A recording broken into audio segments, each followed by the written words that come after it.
Welcome back to What's Now. If you're looking for some good television to watch, well, we have a suggestion for you. 60 Days In is a new series on FX. It's a reality show all about a detention center in Alabama. There's a new sheriff in town, and he does a shakedown of the facility and finds 200 broken locks, drugs, other contraband paraphernalia, and that's just the start of the show. So if you're intrigued, here's more. Good morning, Christine. How are you? I'm good. How are you doing? Doing great. Thanks for asking. Well, today we are talking about the groundbreaking series that sends innocent civilians to jail to uncover issues that plague a facility, and it's coming back for a new season. 60 Days In is returns to A&E in the new year, and this season more participants than ever struggle to survive the intense program and are forced to quit early. Sheriff Jonathan Horton is here with us today. He is the Sheriff of Etowah County, Alabama, the setting for the incarcerations. Thanks for talking with us today. Thank you for having me. So tell me a little bit about this new season. Well, this new season, of course, as the others, I think we're the fourth jail, features, if you will, some fish out of water participants from all parts of the country with varying backgrounds that take on and embrace our Etowah County Jail for 60 days. They were given distinct missions. One was to find weapons and contraband, another was to find drugs, and the third was to find inmate in compliance or corrupt correctional officers, if there be any that exist.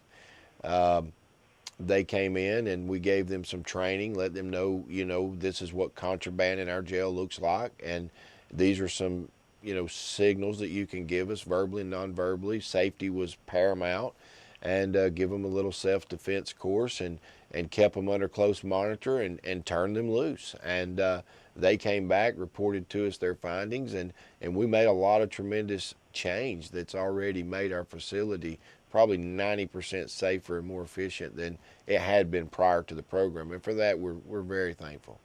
Well, it's impressive that you're willing to open up this, to be exposed and vulnerable in such a way to solve these problems. Many people aren't willing to do that. Are there security issues with bringing the cameras in and issues like that?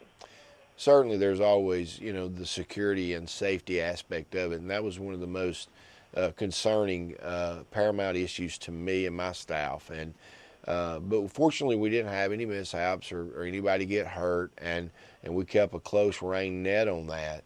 And I don't know how you can really go into an environment like that and things be just perfectly sound and safe, but we're fortunately no one got hurt and nothing out of the way took place to harm anyone. And you mentioned that many participants are forced to quit early in the season. Why? Can you tell me? It was a tough place. I'm a new sheriff. I took office January the 14th. Cameras were rolling, as is in one of those previews, since day one. Stayed there to November the 8th. I did a shakedown that's on camera in one of the seasons, the first week within office. 212 broken door locks inside the facility.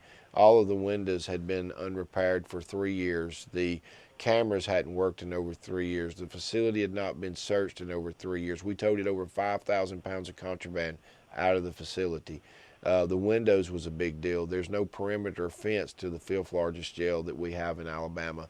And so you can walk up and touch the side of the building. The landscape doesn't permit a fence or Constantine wire. So inmates without security cameras could lower a trash bag made rope to the curbside at 2 o'clock in the morning and pull drugs right up into the facility. So, those safety issues, the low pay, accumulation of those aspects, physical inadequacies, lend to a horrible retention where 20 officers were being hired a month. So training become an issue. Inexperience was present. And, fortunately today we bought a $150,000 x-ray machine and put it in. All the doors are fixed, all the windows are fixed, all the cameras, over 300 up, working and repaired. Got a 3-step raise for the correctional officers, and it's a complete different place in just 10 months. And a lot of that credit goes to this show and the things that were revealed that I would have no other way found.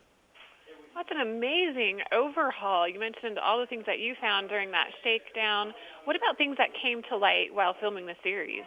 There were a lot of things that were even new findings for the most seasoned correction officers. There were, for example, we, and most jails do with today's technology, have a kiosk that's used for electronic ordering of commissary goods to the inmates, where they get their honey buns and Coca-Colas and that kind of thing once a week. And, they had taken and had a neutral or shared shared password that they could use to communicate through.